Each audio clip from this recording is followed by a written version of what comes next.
Guys, we are back on the Jeep Cherokee. I got the old crank sensor in there now. Remember the new one would not run on that last video. At the very end of the video it was running great. Then all of a sudden it wouldn't start. It felt like it was injecting fuel at the wrong time kind of thing, okay?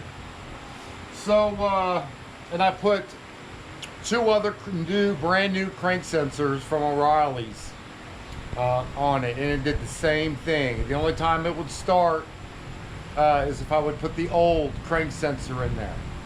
So I got the old one in there now. Let's see if it cranks up. I just got here. I just got back from a mobile call. So let's see if it starts. I think it's going to start right away. All right. I'm feeling pretty good about changing the crank sensor. I got one from the dealership. It's going to be a Mopar crank sensor. Part number. Okay. All right, guys, it's the moment of truth. Brand new crank sensor. Let's see if this thing starts. Come on, baby. Act right. Act right. That's crazy. It's crazy.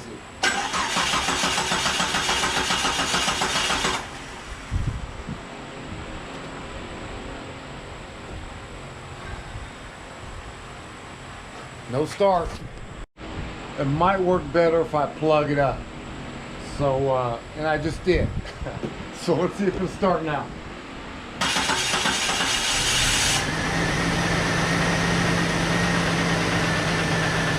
It started! It runs a little better too.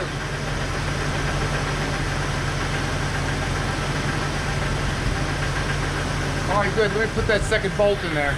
I'm just going to let you guys listen for a minute. I'm going to go find another bolt because I lost the other one somehow. So, let's listen to the curve.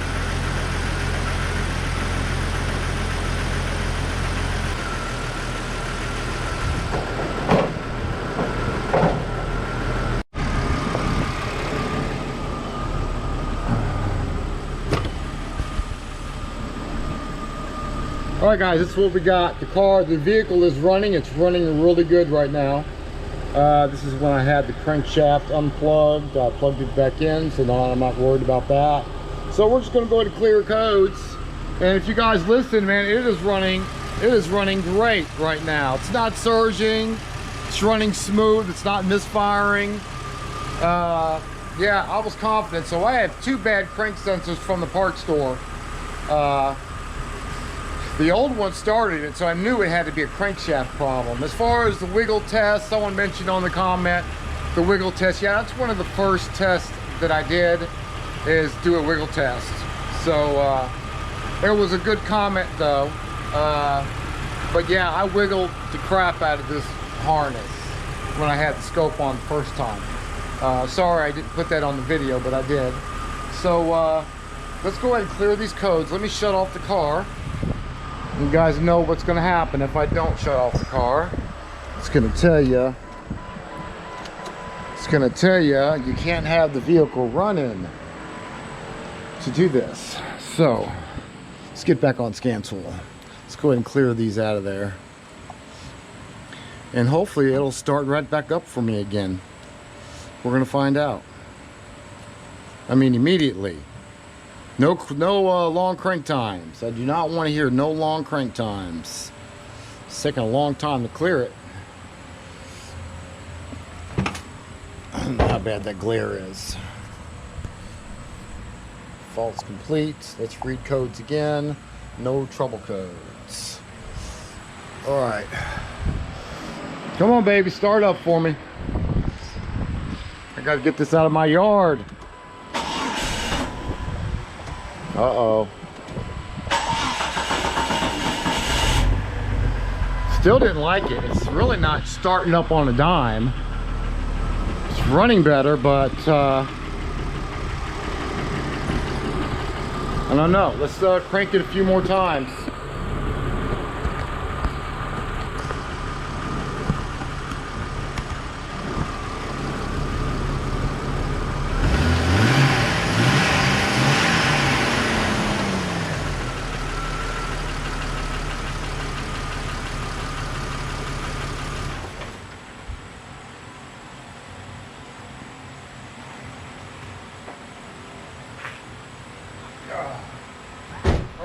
third crank.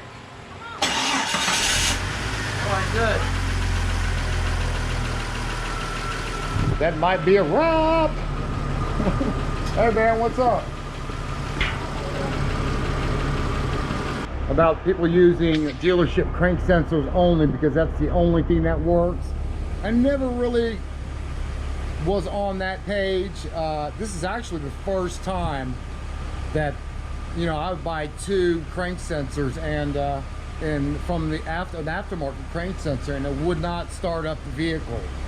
That I had to go to the dealership, and the dealership is cranking up all the time now. No check engine lights.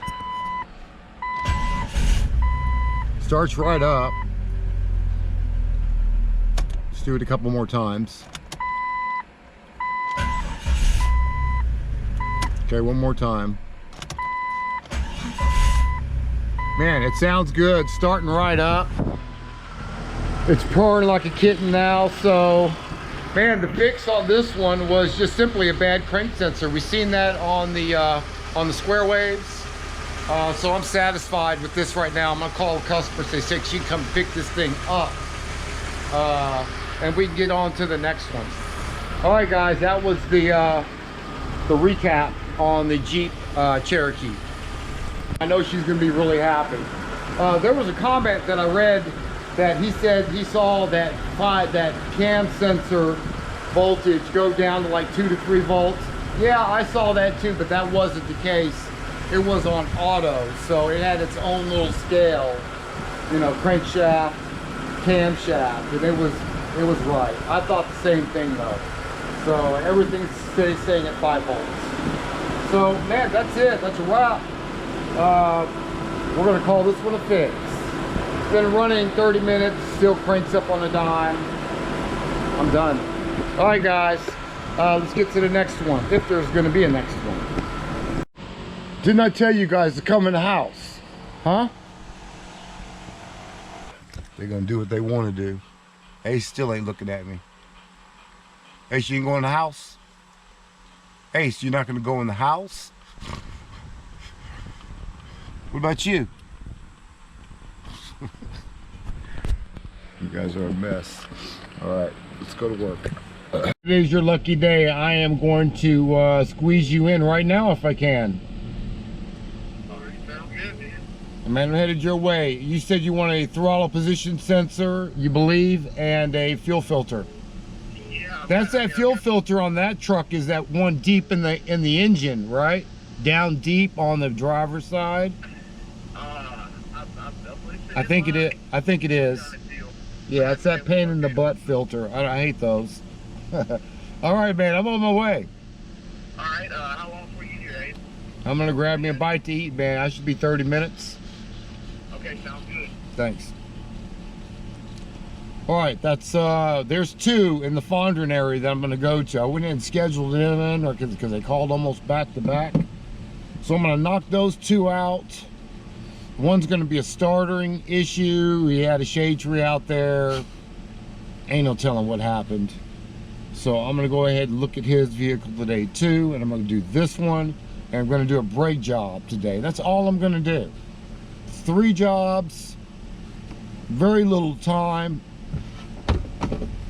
You know, we'll see how the time goes. It is it's 12:30 right now.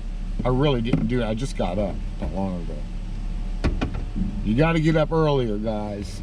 I just don't have to get up that early anymore. Is the reason I can do this. I'm free. All right, I'm free. I get up when I want to get up. If I got a job scheduled, I get up and do those jobs. But in the beginning, you guys are going to be working all the time, cleaning your truck, being visible.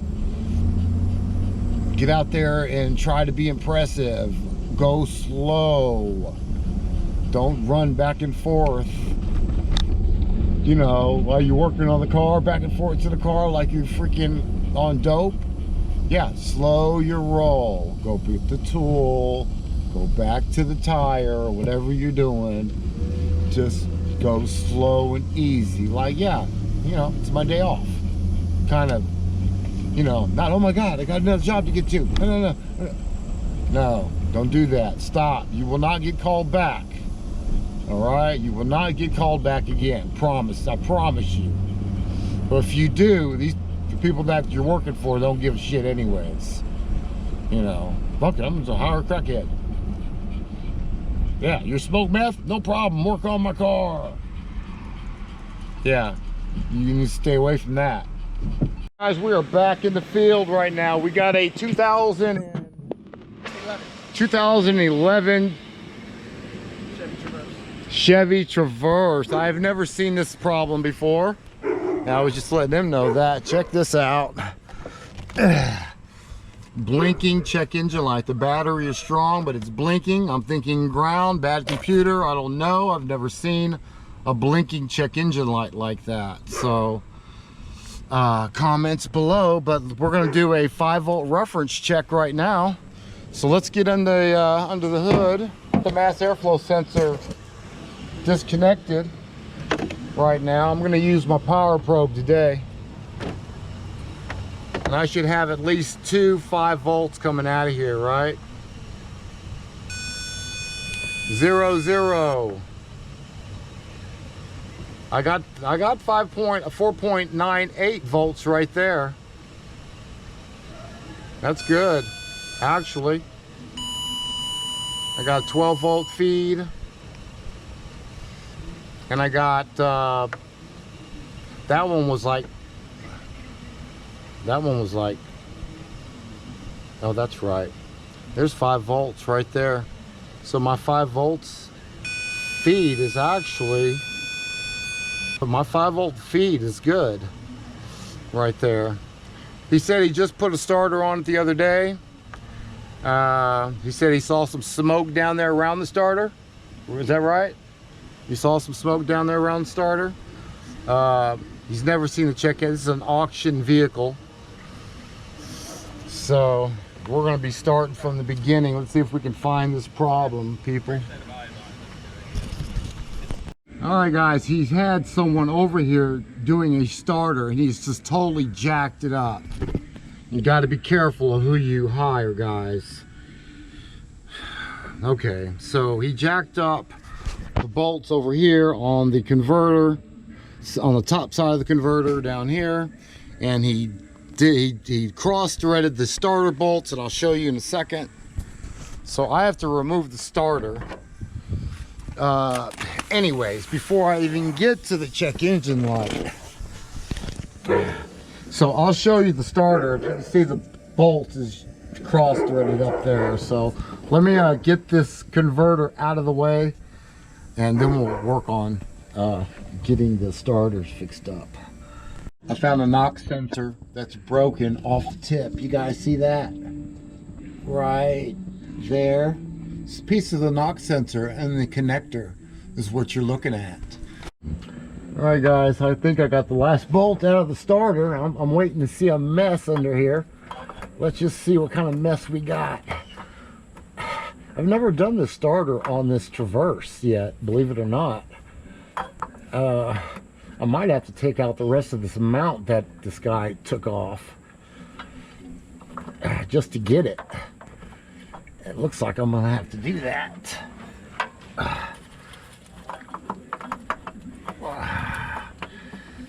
Oh, no, I don't. There it is. There it is. So,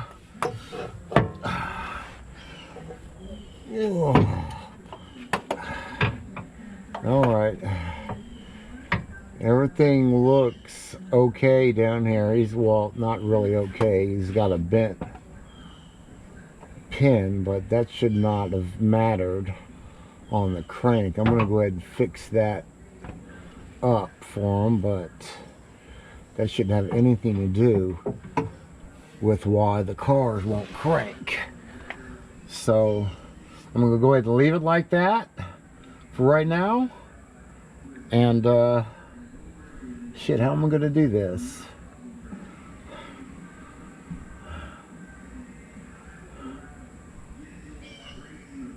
Yeah, I'm gonna get him some numbers together first before I go any further. It's gonna need another, get you down up in here. It's gonna need another knock sensor right there. You guys see that knock sensor that's broke on the bottom? And the plug is still plugged up. So we'll do that too. All right guys, I'm gonna go ahead and check all the PCM fuses, ECM fuses on here, and I'll let you know what I find. All right, I did find a PCM fuse alone, but I already have a new one in there. And he's going to turn the key. He's going to turn the key and see if that light's blinking again. I did hear some activation coming on over there, of course. So, see if it's blinking for me. Cross your fingers. It stopped blinking? Yep, no more blinks. Awesome. Okay, I'm going to go ahead and see if I can get that starter reconnected, and we can see if this thing will crank. That fuse, guys, was the ignition 1 fuse. Ignition 1 fuse, a 15 amp fuse. So blinking check engine light. I've never seen this before, but I've learned something today.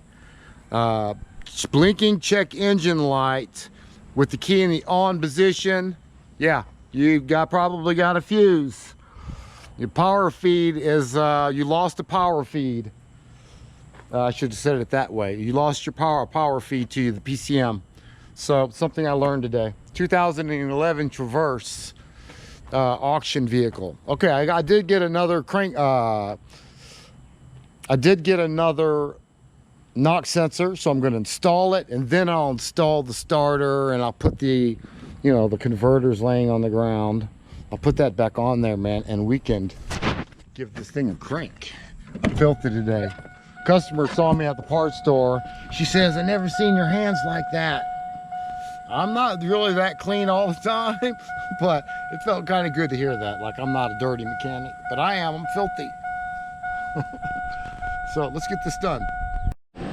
All right, guys, we are back in motion. I've taken about a week and a half off. I haven't done anything. I'm not picking up the phone or anything this past week. And I tell you what, should have did this a long time ago, just to take a break. Don't pick up no phones.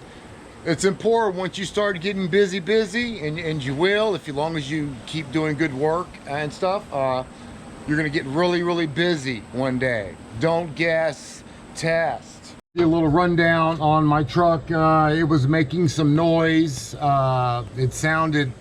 always made noise, just a little bit of noise. It wasn't a clutch noise or anything, I don't believe. It was just making, it could be a clutch noise. Take that back. So it was making a little noise, and one day it just started making a lot of noise, and it just shut down on me. So I'm thinking I got a bad clutch on it. But let's do the checking first. It was making a lot of noise. I'm pretty sure I'm changing the air compressor. But down here, that location, that's the AC. That's the AC. That's the AC relay. All right, I went ahead and plugged up my little adapter tool for my relays. And I like this tool for the simple fact I can do little basic tests like this. I know that most relays should have at least 2 power feeds going in. So let's find those first. All right, 12 volts, 13 volts rather, 13 volts right there. And one of these should be a ground. You know, we got 2 power feeds, that's enough. And there's our ground. But the ground is really high, as we said before. Should be like 0. It should be like this. That's because that's a ground. GND, ground. Alright, so that's what that should be. That's the clutch ground from the AC compressor.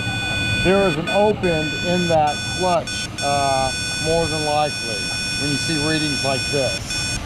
Alright, what I like about this tool is you can go ahead and stick the relay in there. By the way, I did feel the click. But I know I'm sending power to the compressor for the simple fact that now, instead of 2 hots, I should have 3 hots. The extra hot going to the AC compressor. So 12 volts, no volts, 12 volts, and 12 volts. So I know for certain that that power is leaving the relay, well, leaving that relay at least, going that way towards the AC compressor. So I'm good. I'm changing the compressor out. Let's get to it. All right, guys. Now here's the schematic of the AC clutch. Okay. We had a hot here in the very beginning with the relay unplugged. We have to have at least 2 hots. One for the control and one for the load, which the load is the one that's going to be turning on your compressor or your fuel pump or, you know, whatever it is. Control is computer side. I knew my control side was good, and I had 3 hots. So obviously, if the control is working, we should have 3 hots with the relay plugged in. I just want you guys to kind of see it on paper what I was doing with the relay when I was checking for those hots. Here's my first 2 hots I had. I plugged it in, and then I had 3 hots, remember?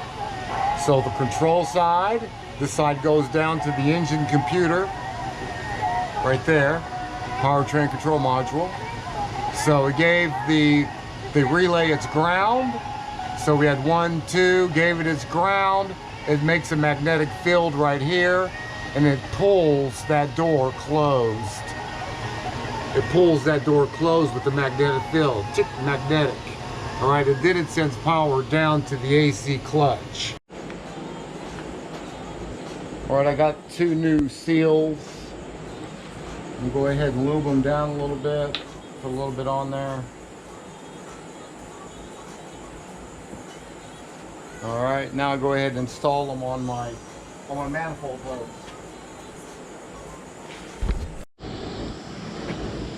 All right, guys, we're ready to start this thing up.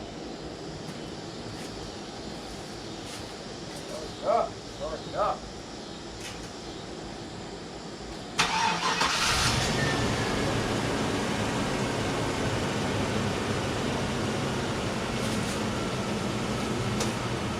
Yep, there it is. I heard it. Oh! All right, we got a new AC compressor. Ace is going to be happy about that. Ace, we got AC again. What you think? Yes, you want to get in the truck? You want to get in the truck? Let's go.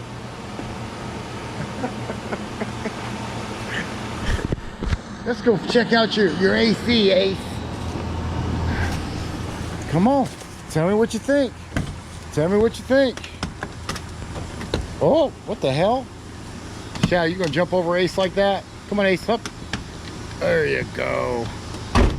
There you go. All right, you guys let me know what you think. Ace, AC working? Is the AC working? What? Is it working? Yes. All right. It looks like that's yes. Oh, you're right, Ace. Good boy. Good boy, Acey Wacy. Nice and cold. That's 42 degrees right there. Yeah, it's 42 degrees. Is that right, Shadow? Shadow got AC too. Look at y'all. Oh yeah, you're nice and cold. Look at you, you're just chilling now. Yeah, that's how nice it is in there. I know. I know. All right, guys, that's the end of that video. This is my truck, like I said. So,